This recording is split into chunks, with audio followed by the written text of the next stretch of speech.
Olá, boa tarde. Bem-vindas e bem-vindos ao eixo 5 de Direito do Trabalho para o concurso de auditor e de auditora fiscal do trabalho, dando sequência no item 3 do edital, que fala sobre relação de trabalho e relação de emprego. A gente vai dar sequência na relação de emprego. A gente analisou na aula de número 3 4 elementos fáticos jurídicos do vínculo empregatício.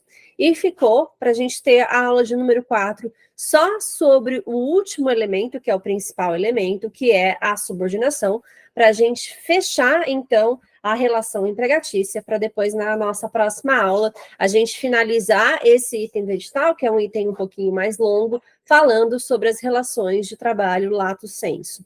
Então, vamos lá, subordinação a ela. Olha, no Brasil não tem uma definição legal, então, ou seja, legal a gente entende, legislativa, do que é a subordinação. A subordinação, ela sempre exigiu esforços doutrinários e jurisprudenciais para sua delimitação. Então, claro que nós temos um amparo legal, ela se encontra no termo sob dependência deste, como a gente viu na aula passada, no artigo 3º da CLT. A legislação, ela prefere mesmo o vocábulo dependência, mas toda a doutrina trabalhista, ela praticamente inteira, então são os autores de direito do trabalho, inclusive os ministros do TST, que também são autores de direito do trabalho, acabam consagrando a expressão subordinação. E o que nós temos aqui? Aqui a gente vai, então, esmiuçar toda a problemática. Quando a gente tem uma leitura inicial da CLT e exclusiva de CLT, isso pode levar a uma falsa impressão de dependência econômica, tá? Palavra dependência. Dependência econômica, ou dependência técnica, ou dependência social de empregado, mediante aqui o empregador. No passado, já teve um entendimento nesse sentido que predominou. Só que as noções de dependência, ao longo do tempo, elas passaram a ser mais bem compreendidas em outro viés, que é o viés jurídico. Por quê? Numa relação de emprego, nem sempre a gente vai ter dependência econômica, técnica ou social. E isso acaba deixando de lado algumas situações que a gente vai encontrar nessa relação e seria desprotegida se a gente assim entendesse como dependência sendo necessário. Então, o que acontece? Acontece que, inicialmente, naquele primeiro momento, eu tenho que estabelecer, né? Olha, o que vai levar aqui? Como é que eu tenho vínculo? E naquele momento, a dependência foi de dependência econômica, isso no primeiro momento. E isso aqui se dá ao quê? Capitalismo. Ao capitalismo. A gente está pensando aqui no detentor, em ter uma pessoa detentora dos meios de produção. Então, tem um detentor de meio de produção, tem uma pessoa que não tem meios de produção e precisa vender sua força de trabalho para sobreviver no capitalismo. Sabemos bastante já sobre isso. E aí, a partir disso daqui, então, se eu tenho um proprietário e se eu tenho um expropriado, eu tenho uma dependência aqui que é econômica. Um tem um potencial econômico por ter um meio de produção, o outro simplesmente não tem. Daí vem a noção de dependência econômica, porque eu faço o que o outro quer, ou deixa de querer, o que o outro manda, e entre outras coisas, né?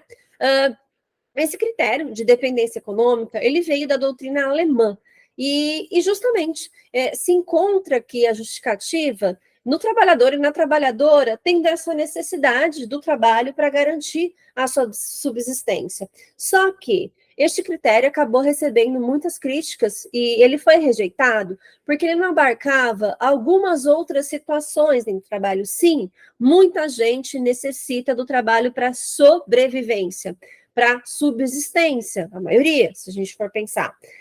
Só que tem algumas pessoas, quando a gente vai olhar para a cartografia do trabalho, que elas não precisam daquele trabalho específico para sobreviver. E mesmo assim, cumpre ordens, cumpre diretrizes, segue os parâmetros empresariais, porque nem só cumpre ordem, né, o que é subordinação aqui para a gente. Não, e o outro que assume o risco do negócio não é essa pessoa. Então, aqui está ficando difícil, mas vai ficar claríssimo agora. Então, vamos pensar aqui num exemplo, e é um exemplo que o próprio professor, o Jorge Souto Maior, que agora é desembargador aposentado aqui da 15ª região, traz para refutar essa dependência econômica como sendo o critério que estabelece toda a questão aqui de vínculo empregatício. E ele dá exemplos justamente, talvez ele esteja, né, olhando para si, ele dá exemplo de um juiz, então a gente pode pensar aqui no Oscar, no nosso professor Oscar, que divide esse curso comigo, que é magistrado da 12ª região, e este juiz, ele também é docente. Esse magistrado se vincula a uma instituição de ensino para ministrar aulas, não é esse curso, mas a uma instituição de ensino para dar aula e segue tudo que é o que a universidade fala, a universidade diz. Assim sendo, deixa de ser empregado? Não deixa. É economicamente dependente de um ponto que eu preciso daquele dinheiro para pagar o pão e o leite? Não. Talvez, aqui daí já vai para uma questão pessoal, né? De gestão de gastos, mas isso não importa, porque a gente parte aqui de lógicas e são como dados e como dados objetivos. Então, um magistrado, como lógica de um sistema, não é dependente econômico de um local de instituição de ensino. Assim sendo, se fosse isso, somente esse o critério, seria afastado aqui o vínculo empregatício. E a gente vê que não é assim. Então, essa noção baseada em só dependência econômica, ela foi afastada. Depois, a gente passou por uma teoria que existia a dependência, mas que ela não era econômica, mas que ela passava a ser e ela era técnica. Essa teoria veio lá da Sociedade de Estudos Legislativos da França, então veio da França. Qual que era aqui a justificativa? A justificativa e a base aqui da dependência técnica é que aquela pessoa que emprega, aquela pessoa que dirige a prestação de serviço, é tecnicamente superior, é detentora do know-how, do saber, aqui não é detentora dos meios de produção, mas é detentora do saber. Então, eu sei tudo sobre o meu negócio. Eu sei, empresa de tecnologia, eu construo algoritmo, eu sou a nova Ada Lovelace. E aí, e por aí vai. E aquela pessoa, né, que é empregada, não sabe nada sobre aquele negócio. Então, eu teria aqui uma dependência técnica, porque este sabe muito e o outro sabe muito pouco. Só que, claro, né, que também acaba sendo uma teoria que ela é negada, que ela é rejeitada, alvo de muitas críticas, porque não explica os trabalhadoras especializadas. Até hoje, como a gente vê, muitas vezes, né, o dono, o proprietário do negócio, o dono da empresa, não sabe nada sobre aquilo. Uma oficina, vou atravessar a rua aqui, tá? Bem na minha frente tem uma oficina, tem mesmo. Ali é um monte de comida, aqui é uma oficina. E nessa oficina, atravessando a rua, tem um dono, tem um proprietário, e ele fica na calçada conversando, batendo papo com as pessoas o dia inteiro. Eu sei que ele é o dono. Ele sabe alguma coisa sobre a porca? Sabe alguma coisa sobre o pneu? Trocar pneu? Não sabe. Nunca subiu o carro, nunca trocou pneu. Quem sabe são os trabalhadores. Então, é muito comum do proprietário, né, do empregador, não saber sobre o negócio e trabalhadores e trabalhadoras serem as especialistas, o que acaba, na prática, também negando essa questão de dependência e de dependência técnica. E depois, refutados esses dois critérios, passa a ser um terceiro critério, que é a conjunção dos dois, que é de dependência social de Sabatier. A dependência social de Sabatier nada mais é do que uma conjunção da dependência técnica com a dependência econômica. Só que errado com errado não dá certo. O errado mais o outro errado não acaba se consertando, acaba nessa equação dando errado também. Então, acabamos afastando a dependência social. Mas isso era uma discussão lá atrás, era uma discussão de já há muito tempo, porque já ficou consolidado, e agora sim, isso é bem pacífico, tá? Não, outras coisas não são pacíficas. As noções aqui, as leituras de subordinação jurídica não são, mas nós temos uma coisa que é pacífica. A natureza da subordinação é tema pacificado. Então, a subordinação ela é o quê? Jurídica. Ai, o que é a subordinação jurídica? Eu não disse muito. Olha, jurídica é a causa determinante no acordo inicial das partes. É o encontro de duas vontades. É deste encontro de vontades particulares que determina o nascimento de uma relação, no qual são aceitas aqui as consequências desse contrato. Deste modo, aqui, então, se encontra a razão de ser a celebração do contrato de trabalho. É o instrumento jurídico pelo meio do qual o empregado, a empregada, venha se comprometer a desempenhar a atividade laboral em favor da outra pessoa que pode organizar, comandar, dirigir essa atividade. Ou seja, temos a subordinação na sua acepção jurídica e não dependência econômica, técnica ou social. Agora, muita atenção, nada é só uma coisa. A concepção jurídica não exclui que tenha dentro daquela relação contornos econômicos, contornos técnicos e contornos sociais, especialmente hoje.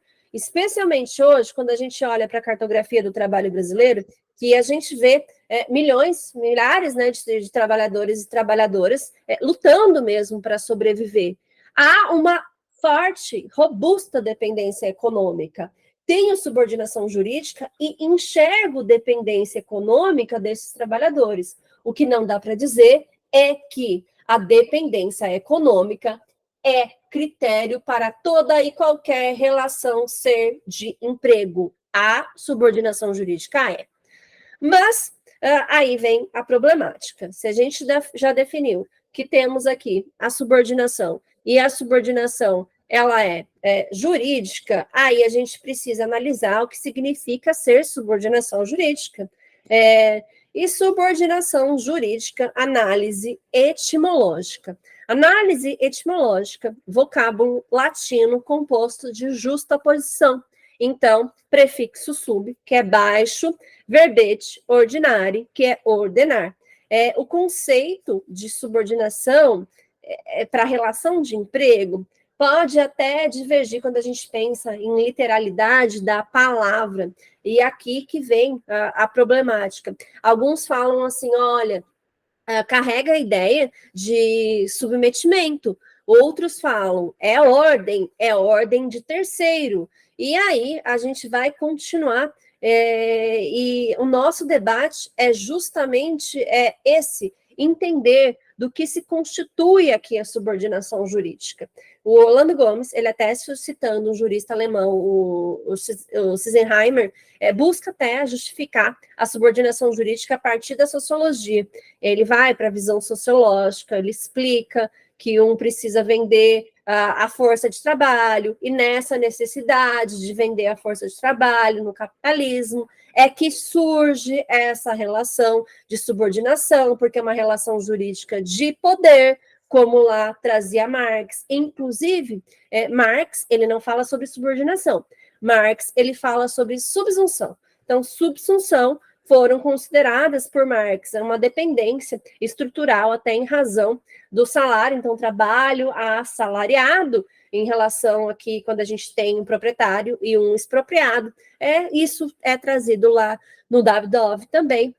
Mas nós temos muitas considerações e leituras, e chaves de leituras.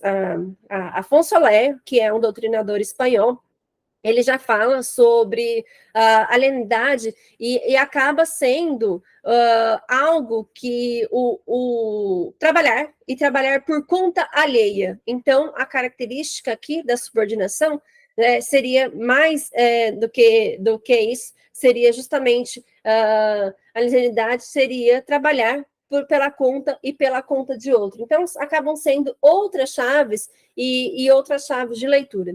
De forma que, já percebemos uma coisa aqui, que a subordinação jurídica, ela se revela de forma diferente nas atividades desenvolvidas no mundo do trabalho. E até as novas formas que elas vão surgindo ao longo do tempo, vão exigindo correspondentes e apropriados tratamentos jurídicos. Subordinação jurídica é um conceito que tem textura dinâmica. Assim sendo, subordinação jurídica precisa ser atualizada, precisa ser compreendida e analisada e elaborada, inclusive, à luz de fatos e de valores sociais contemporâneos. Para quê? Para que o trabalhador e a trabalhadora não fiquem à margem da proteção do emprego. Então, a gente vai analisar a evolução deste conceito, e eu faço sempre com um alerta prévio de um grande doutrinador que nós tivemos, que é o Paulo Vilhena, quando ele, de forma brilhante e genial, disse assim, uma das maiores frases que temos do direito do trabalho: não há nada mais pacífico e controvertido que a subordinação. Pacífico como linha divisória, controvertido como dado conceitual. Porque o que a gente verifica é que a variação do conteúdo de subordinação vai seguindo, olha que bonito, o modo de processo capitalista. Então, os conceitos, eles são elaborados a partir de uma realidade produtiva, de como a gente produz e organiza trabalho. E se a realidade produtiva muda, se nós temos reestruturação produtiva, devem ser esses conceitos reapreciados de acordo com a modificação.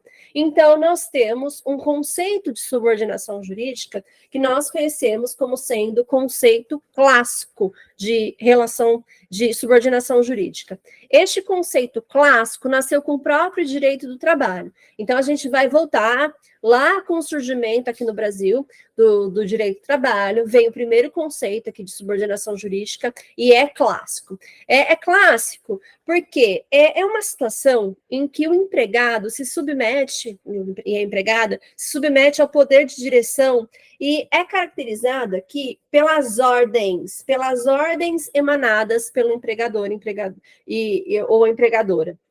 Então, assim, o conceito de subordinação clássica traz a ideia de dependência hierárquica, traz essa ideia de que eu tenho um chefe, traz a ideia de que eu tenho um déspota. A Lorena Porto explica isso muito bem, que quando o direito do trabalho surgiu, o modelo econômico vigente era centrado na grande indústria. Nós estávamos ali, portanto, no chão de fábrica fordista, e que engendrou as relações de trabalho que eram homogêneas, padronizadas. Ele estava lá, confinado dentro da fábrica, sob a direção do empregador, do seu preposto. E era necessário ali, para que organizasse o trabalho, aquelas ordens, aquele vigiar e punir do Foucault o tempo todo, o tempo inteiro, para que cumprisse, para que pudesse também ali estar em cima para punir se fosse necessário.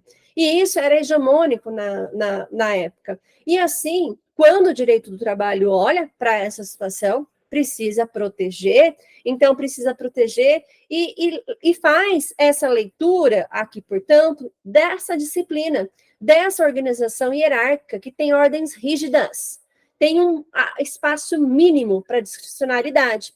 E assim sendo, a matriz clássica acaba sendo vinculante do quem lhe dava ordens. Pronto, achei quem lhe dava ordens, encontrei a subordinação. Essa tradução de subordinação jurídica como sendo uma dependência hierárquica de alguém foi muito bem aceita até os anos 70. E nos anos 70 a gente aprendeu em sociologia que nós começamos, né, a reestruturação produtiva. O contexto ali, até então, que era tudo padrão dentro da fábrica, vigiando e punindo, ordem de perto, muda, passa a mudar. E com esse passar, com essa mudança de produção, de organização do trabalho, a gente também começou a viver um período de crise do próprio direito do trabalho. E crise de se pensar a subordinação. com a adoção do modelo produtivo toyotista, essa acepção clássica do vigiar e punir ali em cima, para precisar tocar o negócio, foi o suficiente para abarcar todas as modalidades de subordinação resultantes dessa interação nova entre trabalho e capital. As formas de trabalho, de organizar trabalho, as novas atividades que elas foram surgindo ao longo do tempo, bem como novas categorias ali de trabalhadores, foram ficando com isso à margem da proteção trabalhista, porque tinha muita dificuldade de demonstrar a subordinação presente quando a gente pensava só tem dependência hierárquica ou não tem. A resposta muitas vezes era não. Então, para enfrentar esse problema, foram surgindo novas formas de interpretar a subordinação jurídica. E isso acabou alargando o conceito de subordinação sobre novas dimensões. Isso aqui, esse movimento, esse alargamento, se chamou tendências expansionistas do conceito de subordinação. Então, ali está o Arion Sumita, com a subordinação objetiva, Maurício Godinho Delgado, com a subordinação estrutural, a Lorena Porto, com a subordinação integrativa, o Pepe Chaves, com a subordinação reticular, o Danilo Gaspar, com a subordinação potencial, todas e todas com a subordinação algorítmica hoje, e aí a gente vai chegar na subordinação de Viviane, subordinação digital. Mas aqui nós temos até esses doutrinadores lá, tudo começa aqui, então esse rompimento com a subordinação que vem logo após a clássica, né, que é subjetiva. O Arion Sumita escreve uma obra específica sobre o tema, e ele fala assim, ó, da ordem é importante, só que não é tudo. Não desvenda a essência do instituto. E aí ele fala mais do que isso. Ele diz assim, olha, nós temos aqui, na verdade, não é uma subordinação que ela é subjetiva, ela é objetiva. Por quê? Porque se o trabalhador ou trabalhadora está integrado na atividade da empresa, da organização, pronto, basta, isso basta. O Paulo Vilhena veio a falar a mesma coisa. Então, se eu estou ali integrado na diretriz, no que faz a empresa, isso também basta. Então, a integração na atividade é a pedra de toque decisiva para o fenômeno da subordinação. A subordinação passa, então, a gravitar dentro de um processo que ele é objetivo. Claro, é uma relação intersubjetiva, só que o processo acaba sendo objetivo. A gente não considera mais esse vínculo, e esse vínculo subjetivo. O que importa é a possibilidade ali de qualquer intervenção. Ou seja, nós modificamos este conceito de subjetivo, de precisar da ordem, de agora estar integrado naquela atividade empresarial. Isso passou a bastar. Só que, claro, como tudo, e como muita coisa dentro do mundo jurídico, a subordinação, a dimensão, né, objetiva da subordinação jurídica, ela é criticada porque abarcaria muitos trabalhadores. Muitos, e com muitos eu quero dizer aqueles que seriam, de acordo com os críticos, aqueles que seriam eminentemente autônomos, que seriam verdadeiramente autônomos. E aí isso levou um desprestígio dessa tese. Nessa missão de evolução, de pensar nos elementos caracterizadores do vínculo, Maurício Godinho Delgado, em 2006, ele pensou na subordinação estrutural. E ele até estava escrevendo, ele olhou até já para o teletrabalho, e ele estava pensando aqui, até nessas questões de novas figuras que estavam à margem do vínculo e à margem dos direitos fundamentais. A ideia era essa. A ideia dele era esse, trazer para os direitos fundamentais, para o que é essencial, esses trabalhadores e essas trabalhadoras que estavam desprotegidos, alargar o campo de abrangência do direito do trabalho. E assim, o Maurício Godinho Delgado vem com a tese da subordinação estrutural. E subordinação estrutural é a inserção do trabalhador e da trabalhadora na dinâmica do tomador de serviço, independente de receber ordem ou não, independente de receber ordem ou não, quando está estruturalmente na dinâmica de organização e de funcionamento daquela empresa. Temos a subordinação e temos a subordinação estrutural, que é aquela pessoa se submetendo à cultura empresarial dominante. Ela cumpre as ordens, não porque tem uma pessoa mandando, mas porque está ali na cultura dominante da empresa. Ou seja, assim sendo, nós temos a subordinação estrutural. Não é só porque um se apropria dos frutos ali do trabalho, fica com os resultados do trabalho. Não, é porque também eu tenho ali esse cumprimento de ordens, porque a pessoa faz que isso já é natural a ela, porque é estrutural para ela assim fazer. E isso segue. A Lorena Porto, ela escreve sobre isso, fala assim, olha, não, na verdade uma subordinação que ela é integrativa, porque ela vai pensar em alargar este conceito dentro de organizações aqui, de outras organizações, de uma prestação de trabalho que integra as atividades de empregador e trabalhador quando não tem uma empresa própria. Então, ela traz outras aqui para integrar, ela traz a noção de sistema. O Pepe Chaves traz a subordinação reticular, e a subordinação reticular vem ideia de sistema daí de rede, ele já está olhando para um período ainda mais recente das empresas que se interrelacionam na rede. Ele fala assim, olha, é a subordinação de toda uma rede que tem um efeito reticular, até por isso subordinação reticular. O Danilo Gaspar, ele fala de subordinação potencial, mas ele estava pensando só no parasubordinado, que parasubordinado é uma figura italiana, que aqui, no nosso sistema, que a gente tem um binarismo, que é até um binarismo abusivo. Ou você é autônomo, não tem nada, ou você é empregado e tem tudo. É assim, essa dicotomia até. E aí tentou-se trazer aqui a figura do parasubordinado, só que no nosso sistema ele não é nada. Então, no nosso sistema, na verdade, ele não fica entre um e outro, ele fica aqui, ó, no nada, significa no autônomo, nada quando eu estou dizendo em relação protetiva aos direitos. Essa a relação, nada protegido, não nada que o trabalhador e a trabalhadora acaba sendo nada. Então, seria uma ficção aqui o parasubordinado. E daí ele fala justamente, a subordinação potencial é justamente dizer isso, né? É dizer que o parasubordinado, na verdade, é subordinado. Então, potencial. Eu trago o parasubordinado aqui para dentro da proteção. É isso que faz. Só que tudo continua, a vida é dinâmica, a tecnologia ela avança e o contínuo surgimento de novas atividades e novos formatos fez com que muitos autores e muitas autoras passassem até fazer ressalvas a esse conceito de subordinação vigente, até negando, não tem mais subordinação, alguns ampliando. A tecnologia ela amplia essa problemática e ela aperta esse nó conceitual, porque nós temos aqui uma grande questão.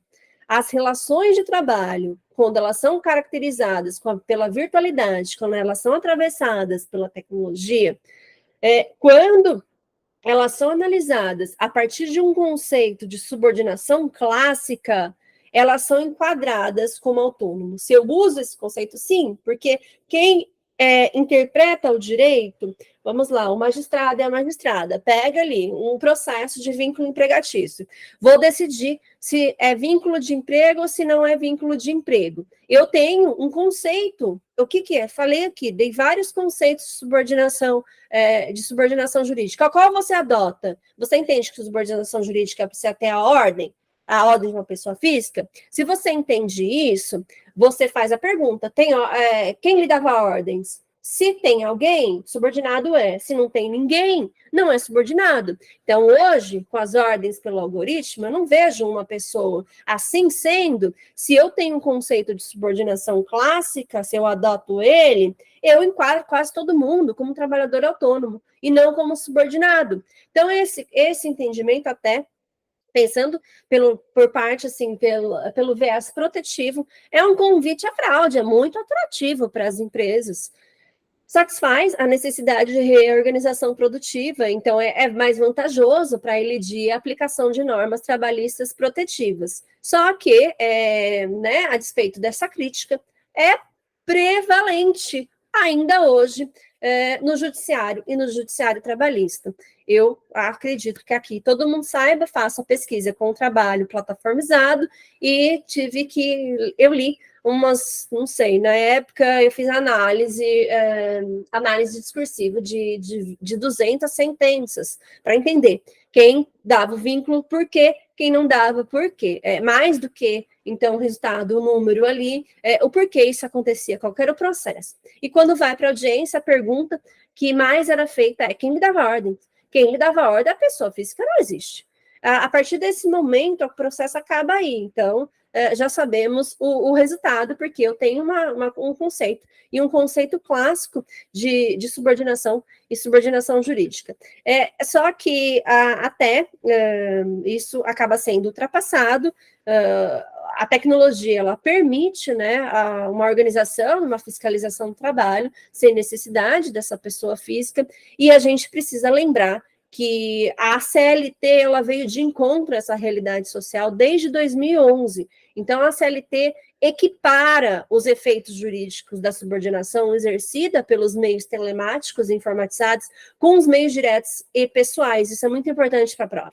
E é um artigo muito importante. É um parágrafo aqui do artigo 6º, que traz essa comparação, parágrafo único do artigo 6º da CLT, que equipara os efeitos jurídicos dos meios telemáticos, da tecnologia, do controle algorítmico, com o pessoal e com o direto. Aqui está, portanto, a tecnologia sendo trazida para a subordinação jurídica na CLT desde 2011. Já faz um tempo que essa equiparação é feita, então. Portanto, aqui, mesmo hoje, quando a gente vê esses controles exercidos por códigos de computador, sem uma gerência intensiva de um superior hierárquico, isso se equivale ao controle pessoal e controle direto.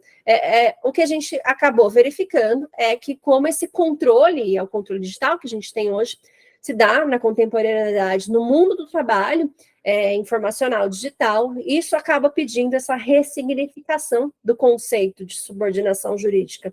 Então, até quando a gente olha para a plataformização do trabalho, que é o grande debate atual que nós temos hoje no mundo do trabalho, essa subordinação jurídica recebe novas expressões, novas dimensões, novas propostas. Então, a gente tem a subordinação algorítmica, com a Misculin, com o Bredo, com o Coutinho, a subordinação disruptiva, com o Fausto Gaia, a subordinação imersiva, com o Xerxes Guzmão, a subordinação minha, que é a subordinação digital. Então, é um esforço aqui que nós temos de estudiosos desse tema recente, para contribuir com mais uma faceta, da subordinação jurídica, como ela acontece neste mundo e nesse mundo digital. E a ideia é justamente essa, como Maurício Godinho Delgado teve lá atrás, de alargar o que nós temos aqui como conceito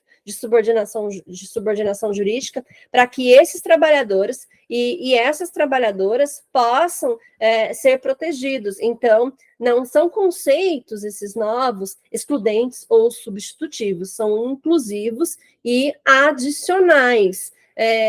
Acabam trazendo proteção para quem trabalha neste formato com controle via digital. Então, se a gente for pensar aqui na subordinação digital, como conceito, é a inserção que da trabalhadora na dinâmica da organização de uma empresa, plataforma que controla o trabalho por meios digitais. Então, a subordinação digital acaba sendo um liame jurídico que vincula o empregado ao empregador pela via informacional digital no processo produtivo.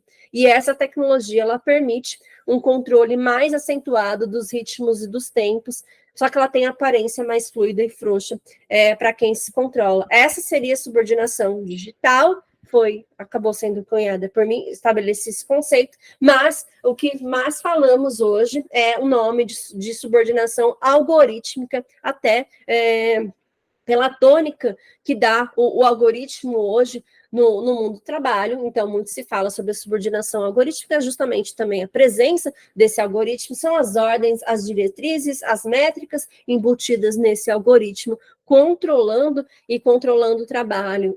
Se aplica a subordinação algorítmica a alguns magistrados de primeira instância, sim, a alguns também de alguns tribunais também, a ministros, algumas turmas, então, a gente vê, nós vemos, né, conhecedores de subordinação algorítmica, o próprio Maurício Godinho Delgado, também nós temos o Augusto, o ministro Augusto, é pacificado? Não é pacificado, até essa é uma questão aqui de se falar, não se falar em subordinação algorítmica, até a gente vê o resultado do vínculo lá no TST, que ele partiu de um 3-0, hoje está com 4-3 favorável ao vínculo. Então, com o passar do tempo, mas o judiciário foi adotando e compreendendo e falando sobre a subordinação algorítmica, mas é um tema longe de ser pacificado.